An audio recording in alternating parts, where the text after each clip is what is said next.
Hello, good morning and welcome to an episode of Camilla and I. And luckily for you, it's another equipment review on Camilla and I. And it's a lens that we don't own at all on the channel. But we do know somebody who has got this lens.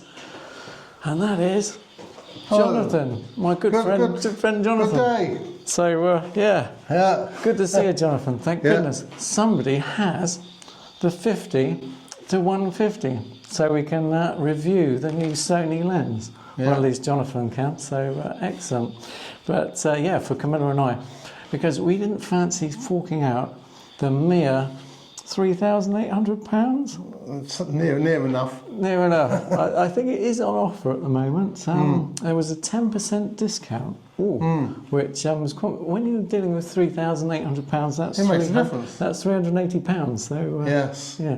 But anyway, go to your local Castle Cameras dealer, and I'm sure they would make you an offer anyway. So, but anyway, Jonathan's got the lens. That's all that counts anyway. And why have you purchased this particular lens, Jonathan? Right, well, I've got it mainly for when I go on safari to Africa. That's not something I'm probably going to be using much on wildlife in the UK. Might occasionally if it was a red deer really close up, but it's not really intended for use in the UK because you generally need more reach than 50 to 150. Right, yep, of course, yep. But I have been using the 135 f1.8 and an 85 1.4 and a 50mm 1.2. Very nice. But the trouble is, when you're travelling, you don't want to be carrying around all these lenses and be swapping around. No, so this is a great So this has basically replaced all those three lenses with one. And the other advantage is, well, advantage to me, is it's got a tripod foot on the lens. That's one of the things I like doing when I'm in Africa is dropping the camera right down to ground level to get those lovely eye level shots of the animals. But the trouble is, if you're using like the 135 f1.8, you're attaching at the body, and all the weight is out front, and you are trying to keep it level, and the result is it puts vibrations in, and you don't get the best images. But with a tripod foot, you can drop it down on a monopod, down to the ground, and you've got a nice horizontal, without any stress with the weight being uneven. And I can adjust it, obviously 150 if the animal's a bit further away, or 50 if it comes really close. Yep, and no need to change lens in that dusty vehicle. Absolutely. Which you don't want to be doing, changing lenses out in the bush, because you get dust on the sensor. Yep. So, and this is F2. And F2 means they've got that one stop extra light gathering, which would be really useful at dawn and dusk. I haven't actually used it out on safari yet because it's only just come out and I've not been on safari since then. Fair enough, yeah. So no sample shots yet. But I will be going to Zambia in September, and so look out for some examples. Shots taken then. Yeah, oh, excellent. Yeah, no. And certainly it's a very useful focal range, 50 to 150, and it's very popular at the moment with wedding photographers in particular. Well, people say, well, what's wrong with the 70 to 200? And I've got that here. Yeah, what's wrong with the 70 to 200? What's wrong with that lens? You know, it's only 2,400, something like that. Or... There's nothing wrong with the 70-200. Let me say that straight off. Yeah, okay. There's nothing wrong with it at all. No. But for what my purposes, like on safari, 70mm is sometimes not quite wide enough. I could do with a little bit more width. Okay. And so the main reason for me for getting this lens was the range of it, 50 to 150. And also, since I've had the 300 f2.8, I haven't tended to use the long end of the 70-200 very much, because 200, 300, you don't tend to use 200 very much. You move straight onto the 300. Right. So to me, 50 to 150 is a more useful range to complement the 300 f2.8. Yep. Okay. And this actually weighs the same. The 70 to 200. They're very near in weight. About £3 in old money, and this is a little 1,300 grams, I think. This is a little bit fatter because it's f2 lens. It's a bit fatter, the 50 to 150. And you've got all the bells and whistles on there. But I've done some test shots around over here, and the beautiful images, lovely smooth bokeh. It's wonderful, but its main real use will be in September. So look out for images from that. Yeah, no, thanks, Off. Yeah, will do. Yeah, no, it's tremendous. But as we say, I don't think there's anything wrong with the 70 to 200. Absolutely superb lens.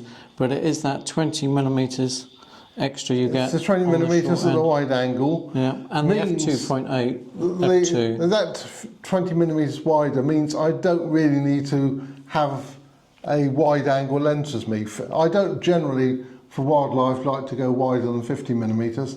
Otherwise, exactly the same as portraits, you'll start putting distortion in the features of your subject. Yeah. And you don't want a distorted image. I don't like a picture of an elephant with a 20-foot long trunk. No. no, good point. Yeah. Yeah. Yes. Yeah. Anyway. Yeah, I must admit, I will be sticking on Camilla and I with the 70 to 200. I think I can't justify another ton of money on a lens, but because we've still got to buy the 400 to 800. Yeah, you're not going on regular safaris like I am. So. No, that's right. Yeah. So it's your style of shooting, what you're doing. But I think for what I'm doing, it will be a very useful lens. Yep. And I did, for the record, people think I have a huge collection of lenses. I did sell my 50, my 85, and my 135 to buy this. Oh, right, okay. So actually, it wasn't a huge. Those are all quite expensive lenses, so it wasn't a huge amount extra to pay. No. Selling those 3 lenses to get this one. Yeah, no. This is the point. I mean, a lot of wedding photographers have done that. They've gone for the, completely. And to me, the flexibility in having one lens that will do it all at the wider end is absolutely marvellous. Is the advantage of it. Oh, yeah, I can see that amazingly. And in fact, when you put all those 3 lenses together, it's probably slightly cheaper. It probably would if you're then going out and buying them. Yes. Yeah. So because you're probably talking about more than 4,000. Yeah. So zooms are definitely the way forward. I have to check these 300s out. No, zoom lenses do seem to be taking over, particularly with the 400 to 800. Yeah. You certainly would rate that. And I've kept my 70 to 200, but I'm mainly using it as like a pseudo macro lens now. Yeah, which we do on Camilla and I, butterflies and insects. You put teleconverter on there, 2 times teleconverter on the 200. You've got a 0.6 magnification. Yep. So really good for macro. Macro capabilities. And then, I suppose, moving on, when you mentioned macro capabilities, Sony are producing a new 100mm macro lens. I don't know anything about this. So you don't know anything about it? Right, okay. So you know more than I do. Unusual. And it's a lens I will probably purchase before Jonathan, because you were saying you don't use your 90mm Sony macro that much. But we do on Camilla and I for those perch butterflies and insects first thing in the morning. Get some lovely detailed shots. But no, Sony apparently are upgrading the 90mm macro, which at one point was the 10th sharpest lens in the world. So why on earth they needed to upgrade it, I don't know.